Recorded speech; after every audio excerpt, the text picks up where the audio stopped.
Welcome to the fourth session of Week 2.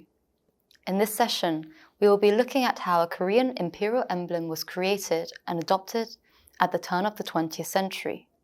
Let's dive in. What is an emblem? Modern emblems used for national representation are thought to have derived from customs of visually differentiating clans in battle, commonly found in European heraldry. Many European nations have maintained, altered, or merged various elements of heraldry used throughout their history to represent modern nation-states from the 18th and 19th centuries.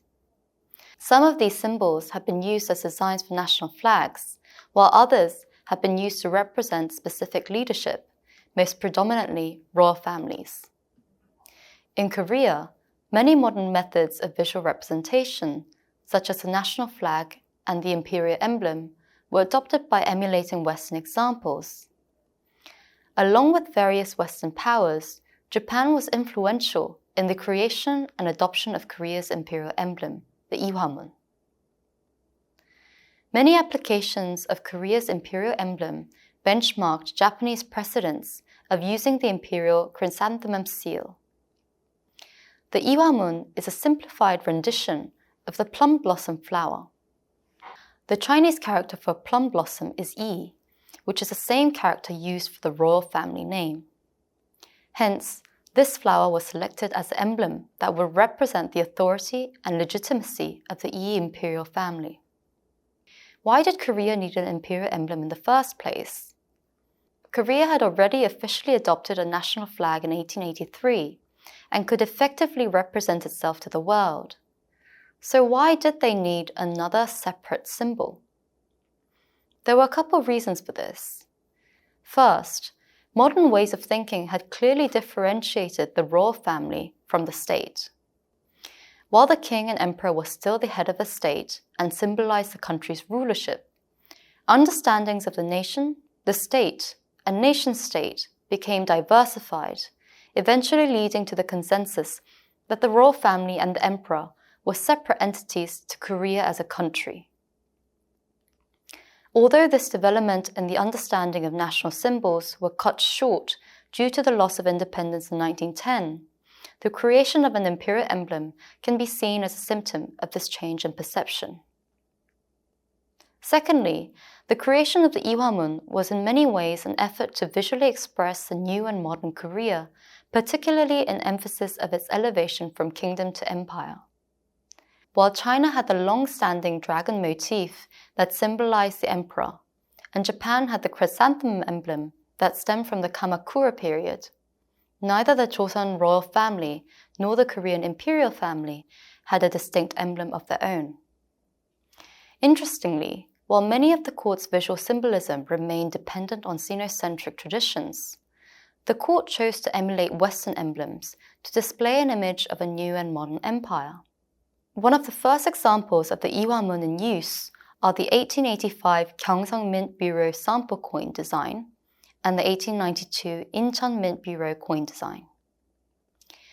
In 1885, the plum blossom was rendered in a relatively small, naturalistic, and decorative manner in the form of a blossoming branch. By 1892, however, the motif has become simplified and stylized into an easily recognizable Ihwamun design. Ihwamun designs created and used in the Korean Empire period gradually became even more simplified to become a fairly standardized emblem. Although the term Ihwamun was specifically coined to refer to this new emblem, there was never a strict and legal regulation of its design. Just like Taegukgi, the national flag, the state did not provide specific regulations on their designs nor limit production. This resulted in a variety of designs and allowed for non-state actors to produce and disseminate these national symbols. One such case is Dongrinmun Gate, or the Independence Arch. The Independence Arch was erected in 1897 on the site of Yangonmun Gate, where the Joseon king would greet Chinese envoys as a sign of respect and submission to the Chinese emperor. The Independence Club was responsible for the construction of this new gate that signified Korean independence and autonomy. The Independence Club was a civil organization led by progressive intellectuals such as Seo Jae-pil that aimed to further Korea's progression and secure national independence. Although the club received authorization and some funding from the royal family, the gate was erected through the club's proposal to the state and was funded by the general public as well. The Independence Arch design benchmarked the Arc de Triomphe in Paris, clearly reflecting the club's desire for reformation and modernization. On its stone-carved frontispiece, the word 독립문, Independence Arch, is written in Hangul on one side and in Chinese characters on the other, both flanked by two taegukgi designs. On a small lintel beneath this is the Ihwamun. The Ihwamun's application onto the Independence Arch symbolized both the allegiance of the club and club members to the state and monarch, but also the symbolic independence from China through a distinctly Korean emblem. Ironically, the Independence Club was later forcibly disbanded by Kojong as club members began to support the idea of a parliamentary system that challenged absolute monarchy. Throughout the Korean Empire period, the Ihwamun was used for various objects, most of them related to the imperial family and court or the state. Along with the taegukgi, Ihwamun also came to be used as a representative symbol of Korea, and specifically the Korean state and imperial court. For instance, the Ihwamun design was used as a third highest medal in the Korean Empire period.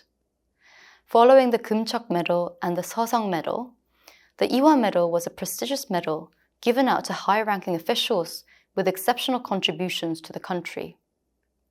Following the Ihwa Medal was a Taeguk Medal. Records of the court explained that the Ihwamun and Taeguk designs were selected for the medals as they were country symbols, demonstrating the court's official recognition and the active utilization of the new national symbols, the Ihwamun and taegukgi.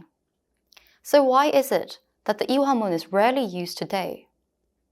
I'm sure all of you are familiar with the taegukgi, Korea's national flag, but did you know of the Korean plum blossom emblem before today's session? The short answer is that Ihwamun slowly faced its demise with the demise of what it represented, the autonomous Korean state and the Yi family. Even before official annexation, the Korean state and Emperor Kojong had failed to preserve the sovereignty and autonomy of Korea. This loss of power was aggravated after 1905, when Korea lost its diplomatic autonomy through the signing of the Ulsa Treaty. The government was quickly dominated by pro-Japanese collaborators who passed laws and signed treaties that sold off Korean sovereignty to Japan, leading up to 1910. Gradually, the Ihwamun also fell under the control of Japanese colonial authorities who commercialized the emblem and simultaneously absorbed it into the system of Japanese state symbolisms. The Ihwamun was a convenient tool for the colonial authorities as it resembled the Japanese imperial chrysanthemum emblem, Kikokamon. As mentioned before, the Korean state and intellectuals often benchmarked Japan for modernization agendas and state-building projects, as Japan was perceived to be the progressive counterpart to the old and outdated China. This included the creation and adoption of visual symbols. Do you see the similarities in these two coin designs in their use of the flower emblems? Indeed, the Korean government had used Japanese coins as core references when designing the new modern Korean silver coins in the 1880s and 1890s. As such, dependence on Japan in implementing modernization policies also facilitated Japanese colonial authorities' assimilation of Korean symbols, such as the Ihwamun, into Japanese symbolisms in the colonial period. Toward annexation, the Ihwamun and Kikokamon were frequently coupled together to symbolize the allegedly peaceful and mutually beneficial merging of the two countries. The Ihwamun design in these objects not only validated the quality of the goods that would have been fit for the Korean court, but also enticed consumers to collect them as collectibles. We will talk more about these commodified objects emblazoned with the Ihwamun in the following section. In this session, we've discussed the creation and usage of the imperial Ihwamun emblem.